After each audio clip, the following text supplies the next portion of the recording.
MIM అధినేత MP Asaduddin Owaisi car traffic చలానాలు 10,485 రూపాయలు ఉన్నాయి.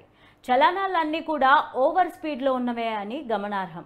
అయితే ఒక ప్రజాప్రతినిధి ఇంత ఓవర్ స్పీడ్ పోతే ఇక సామాన్యుల పరిస్థితి ఏంటని ప్రజలు వాపోతున్నారు.